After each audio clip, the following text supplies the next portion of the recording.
So, kumusta po? At ngayong araw na ito, meron akong isi-share sa inyo. Mas maganda yung 15 promises ni Mama Mary, mga kapatid. No? And then, greetings ko sa mga kasamahan natin na mga abogado na merong pananaw sa pagbabago una dito sa lungsod natin sa Valencia. At ngayon din magmimisa din tayo and then magsagawa tayo sa misa natin. New haircut. Totoo. And then magsagawa tayo ng education, voters education po. Magsimula na po tayo ngayon para marami tayong bunga. Magtanim tayo ngayon para hindi lang sa araw ng hindi lang sa araw sa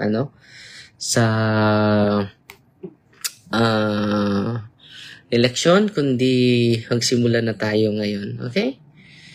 So, pero ang i-share ko sa inyo mga kapatid, itong magandang dahil galing tayo sa Marian Pilgrimage, no, the 15 promises of Mama Mary, no? Mama Mary of the Holy Rosary.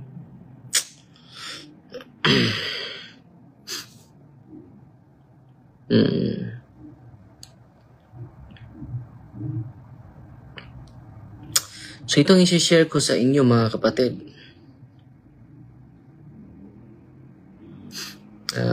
Teka muna ha. Maganda to i-share ko sa inyo.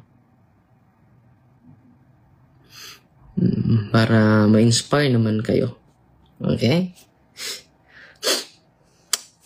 Una, the 15 promises of Mama Mary to pray the Holy Rosary. So yan ang i-share ko sa inyo. Ilang minuto lang. Kailangan natin ng hindi naputol po yung live natin ng isang araw.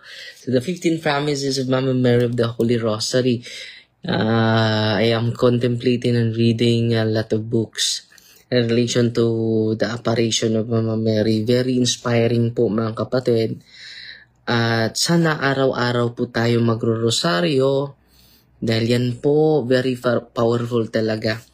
Sa krusada natin, sa maganda nating andikain, walang kahulugan po yan without praying the Holy Rosary. Yan din si Mama Mary, nandito kasama ko. So, let us pray the Holy Rosary with great devotion po. Lalo-lalo na sa lagi tayong nagdadasal ng banal ng Rosaryo, lalo-lalo na sa krusada natin this coming election po. Ito yung weapon natin. Wala tayong weapon, wala tayong armas. No? Ito lang armas ni Father Darwin. No?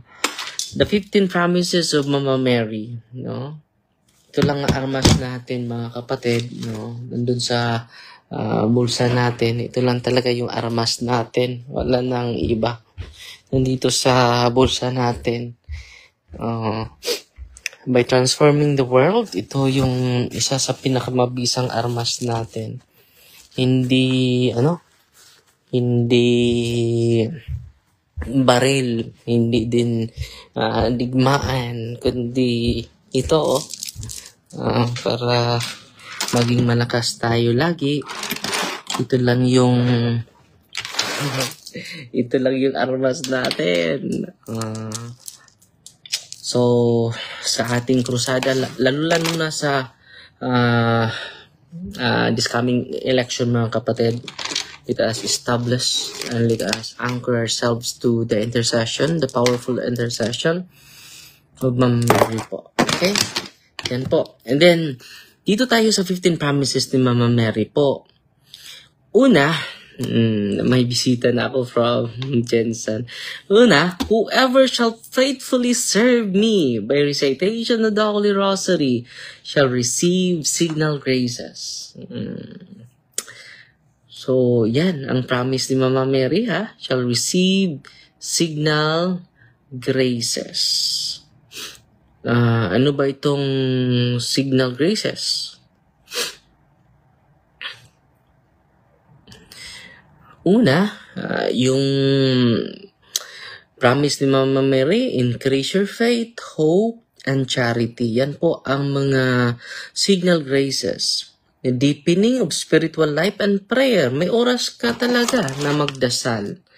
May oras ka talaga na magbabasa ng Biblia. And meditation. Yan po ang pinaka-importante sa buhay natin. Dahil mawala ang ating inspirasyon kung hindi natin i-anchor sa Panginoon. Greater devotion to God and Mary. Mga signal graces po yan. Enlightenment and guidance in decisions. Mga decision making natin, we receive enlightenment from God. Strengthening of virtues and good habits. Yan ang tutubo sa atin. No, yung virtues and mga good habits. Ang dami mga signal graces. Healing of physical and mental ailments. Resolution of family and relationship issues. So maging buo at maging unified tayo bilang pamilya. Success in righteous endeavors and studies. Son? Sige, Nay. Sunod ko, Nay. So yan, makareceive tayo ng mga signal graces. Pangalawa, atin itong i-run through natin, mga kapatid. Faithfully serve me in recitation. By recitation of the elder shall receive signal graces. Ang dami. Kami nabasa ko na kanina. Pangalawa, I promise my special protection and the greatest graces to all those who shall recite the rosary. Protection and greatest graces. Ito yan ang protection ko against sa mga demonyo. Ito yung greatest protection ko. Special protection ko. And greatest graces. Kailangan natin na lalapit sa mga sacrament. So, pasalamat tayo sa mga pari po na laging nagjo-duty sa ating office po for giving the sacrament of Jesus. Yan ang pinaka-importante, mga kapatid. And then, pangatlo, the rosary shall be a powerful armor against hell. No? Wow. It will destroy vice, decrease sin, and defeat heresies. Yun ang dulot, no? Una, it is not an ordinary armor against hell. No? Dahil ito po ay contemplation sa buhay ni Kristo, mga kapatid. Sana nakarosaryo na kayo, ha? It should be araw-araw po. No, kung maaari, dagdagan pa natin Marami tayong dapat ipagdasal. Una, yung ating sarili, ang ating parokya, ang ating mga parokyano, ang ating mga kasamang pari, ang ating mahal na obispo, ang ating mahal na sundo papa, at ang ating mga kasamang pari. So, isalin natin sa pagdasal, no? Pangatlo, ano pa? It will destroy vice at yung mga bisyo. Decrease sin, dandahan yung mga kasalanan natin ay maging maliit. Defeat heresies. No? Yung mga mali nating mga aral ay mawala na yon. It will pang-apat, it will cause virtue and good works to flourish. It will obtain for souls the abundant mercy of God. No, pang-apat yan, ha. Una, will cause virtue and good works flourish. Tutubo yung mga virtues na nasa atin, and then tutubo din yung mga magandang gawain na nasa atin. And we will enjoy God's mercy po. We will enjoy God's mercy po. Panglima, the soul will recommence itself to me by the recitation of the rosary shall not perish. So, yung kaluluwa natin ay ini-entrust natin sa powerful intercession of Mama Mary. Hindi talaga mawawala. Grabe, no?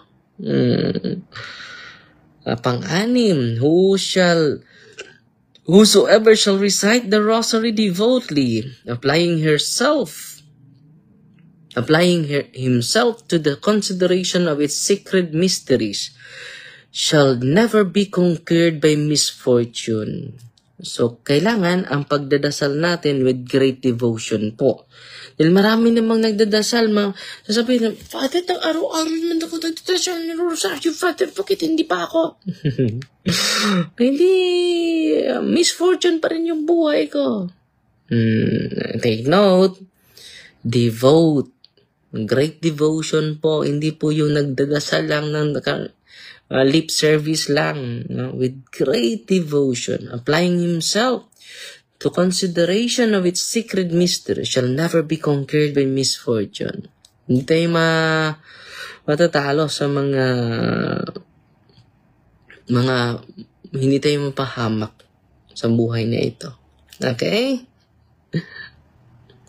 Sunod, pang-7, God shall grant him victories over his enemies. So, mananalo talaga tayo against our enemies. Hindi po tao yung enemy natin, hindi demonyo po. Okay? God shall grant him victories over his enemies. Pang-7 po yan. Pang-6, pang-8, the rosary shall free him from slavery to sin. Dahil marami tayong mga favorite sins. And then, the Holy Rosary shall free us from slavery to sin. Ang ganda, no? Kaya nga, pabalik-balik natin ito. Bakit pabalik-balik yung kasalanan natin? So, through constant contemplation, faithful prayer of the Holy Rosary, yan po ang makatulong sa atin. Okay? Pang-siyam, it shall deliver his soul from purgatory and bring him to beatific vision of God. Kung mapurgatorio man yung kaluluwa natin, bring him to the beatific vision. Dadalhin ka sa harap ng Diyos. No? Take note, ha? It should be with great devotion. Bon. Hindi yung nagdadasal ka pero wala namang walang pagbabago yung buhay natin. Hindi maganda yon. Parang hindi ka din nagdasal. Kung purgatorio man tayo, dadalhin tayo sa Panginoon, sa kanyang kaharian. It shall deliver his soul from purgatory. yung kaluluwa natin sa purgatorio, dadalhin tayo sa langit.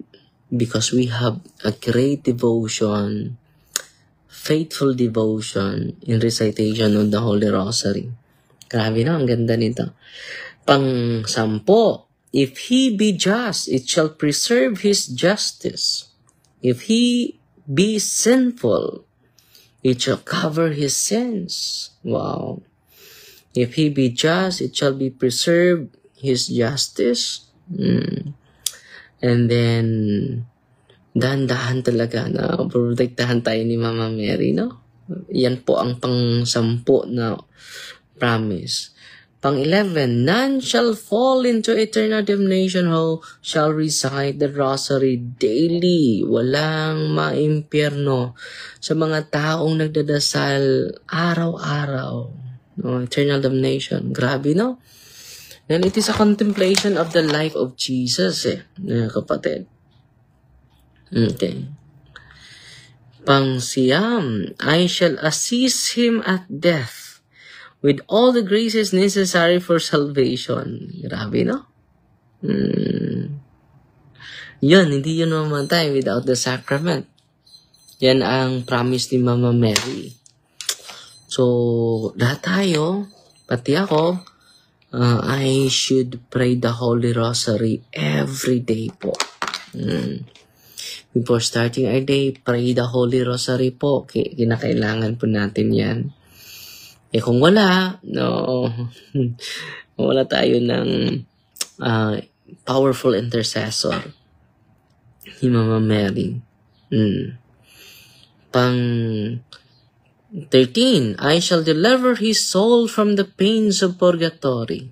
So, kung grabe yung devotion natin sa banal na rosaryo, no, liligtasin tayo through the powerful intercession of the Lady. Nandito na, I shall deliver his soul from the pains of purgatory. Grabe. Totoo talaga yung ina si Mama Mary, no? Pang 14, he shall rise again, the glory of the resurrection. Muling mabuhay tayo. And then we can receive the glorification of our body. 15, by the recitation of the rosary, he shall participate the merits of the saints and thus attain to the most high degrees of glory. Grabe. Yan po, ang ganda ng mga promises ni Mama Mary, no? And then, sino ba ang nakatanggap nito? Saint Dominic de Guzman, founder of Dominican Order. 11th century po ito. Received the rosary and promises from Mary in 1208. No? Grabe, no? At sana na-inspire po kayo. And then, some source also mention Blessed Alan de la Ruche, contemporary of Alunos de Rupe, also associated with the promises. Ni Alunos de Rupe, Dominican friend, promoter of the Rosary, claim to have received promises from Mary. So ito yung mga taong ito na nakatanggap sa mga promises ni Mama Mary po. So, yan lang sa muna ha. Meron tayong bisita ngayon. Dumating na. At magla-live tayo for additional na mga kailangan natin. So, yung mga natutunan ko sa Marian Pilgrimage, i-share ko po sa inyo dahil hindi ko pa natapos, no? Yung mga matutunan natin, i-share ko po talaga sa inyo. Okay? Saan po makabili ng rosary? Pareho sa inyo. Sa Manila po ito eh. Doon sa conference natin, doon sa exorcism po. So, pasalamat na lang ako at pasalamat din tayo sa mga magbabayad tayo mga kapatid this coming November 8, no? Magbabayad tayo sa mga seminarya natin. At yung 70 seminarians po ang humihingi po ng tulong. At hindi ko kaya ako lang mag-isa. Sa pamagitan ng tulong ninyo ay marami pa tayong matulungan ng mga gustong magpari. Okay? You can send through GCash. Nandito yung GCash natin and bank account natin. At huwag kayong mag-alala dahil transparent po tayo sa finance ministry natin, sa Ministry of Exorcism po. Makikita po yan yung mga kahit piso na natanggap ninyo ay ginagamit natin. Yung matanggap natin una sa evangelization po. Yung sports and evangelization is coming November 23 din. And then sa vocation din sa mga gustong magpari. At yung Catholic school na tinutulungan natin sa Old Sagay ni Father Albert Aldia. Sabahan natin na exorcist po. Salamat po. Marami tayong matutulungan po. And then, marami tayong kinakailangan na tutulungan at sa pamagitan nito ay mapatuloy yung ating pagsiwalat sa katotohanan. At ipagdasal nyo po yung mga krusada natin is coming election po. Ipabilanggo talaga natin yung mga mamimili ng buto dito lang sa Valencia po. And then magsagawa na tayo ng recruitment ngayon sa mga tao na gusto mo participate at witness as witnesses. So, yung mga, may misa ko, 2 ngayon, alas 3 at alas 5. So, yun na ang gagawin natin. Sagawa na tayo ng mga intel, and then yung communication natin, staff, ang dahan-dahan mag-communicate sa kanila para meron din silang legal protection, mga kapatid. Okay? So, nandito sa live natin yung GCash number natin at ang bank account natin. So, yan ang ginagamit natin, mga kapatid, sa pagtulong natin sa mga kababayan natin na gusto magpari. And then si Mayra Pilones, padala sa atin ng 10 stars. Salamat po. Si Eden Mirante Clemente, 50 stars. Si Mi Escabarte Hosain, 10 stars. Si Janing, 100 stars. At si Sheila Vito, wow. As always, thanks much, Father. 1,000 stars. So, salamat, Sister Sheila. Si Janing, additional 14 stars. Salamat po sa inyong lahat. And then, yan lang sa muna, ha? At then, magbabalik tayo sa ating live sa sunod na mga oras po. So, nagpagupit po tayo, and then, nag-adjust pa tayo sa oras, no? Sa time difference natin. Dito sa Pilipinas po, pasyensya na po kayo. And then, nung mga ilang araw, hindi tayo nakapag-live dahil sa adjust yung katawan ko. And then, nag-meeting din tayo for honest and successful election po.